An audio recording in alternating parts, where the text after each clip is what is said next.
যুদ্ধ ভাব বেশ কয়েকদিন ধরেই ভারত থেকে অপারেশন সিঁদুরের কনফার্মেশন এলেও অন্য পাশ থেকে ঘটে যাওয়া আক্রমণগুলোর বিষয়ে বরাবরই নিশ্চুপ পাকিস্তান। সামাজিক যোগাযোগ মাধ্যমে পাকিস্তানের হয়ে নেটিজেনরা যুদ্ধ চালিয়ে গেলেও ব্যাটেলফিল্ডের অবস্থাটা কি তা কখনোই পরিষ্কার করেনি পাকিস্তান।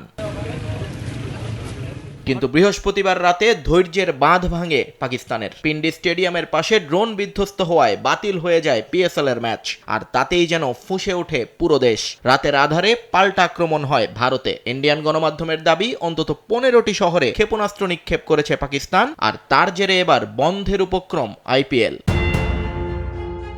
ধর্মশালার ম্যাচ বাতিল হলেও আজ লখনৌতে এখন পর্যন্ত ম্যাচ আয়োজনে বদ্ধপরিকর আইপিএল গভর্নিং কাউন্সিল। কিন্তু পরের ম্যাচগুলো কোথায় কিভাবে হবে, ক্রিকেটারদের নিরাপত্তাই বা কিভাবে দেয়া হবে তা নিয়ে দ্বিধাদ্বন্দ্বে অরুণ ধুমাল বাহিনী। ভারতের কেন্দ্রীয় সরকারের চূড়ান্ত সিদ্ধান্তের অপেক্ষায় তারা, যদিও বিকল্প ভেন্যু হিসেবে যে দুবাইয়ের কথা ভাবা হয়েছিল তা দখল করে নিয়েছে পিসিবি।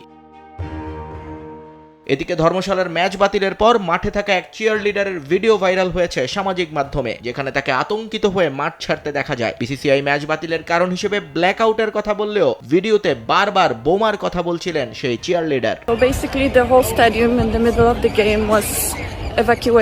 ম্যাচের মধ্যে আমাদেরকে স্টেডিয়াম থেকে বের হয়ে যেতে বলা হয়েছে। আমি খুব আতঙ্কিত। সবাই চিৎকার করে বলছে বোমা আসছে। এখানকার পরিস্থিতি ভালো না। আমরা ধর্মশালা ছেড়ে যেতে চাই। আমার খুব কান্না পাচ্ছে। তবে ম্যাচ বাতিল এবং আইপিএল এর ভবিষ্যৎ শঙ্কায় পড়লেও বিষয়টি নিয়ে একেবারেই ভীত নন দেশটির ক্রিকেট সমর্থকরা। আক্রমণ হয়ে থাকলে পাকিস্তানকে তার উপযুক্ত জবাব দেওয়ার হুঁশিয়ারি তাদের। আমরা মোটেও ভীত নই। আমরা কেন ভয় পাবো? ভয় পাবে পাকিস্তান। তারা এর সমুচিত জবাব পাবে।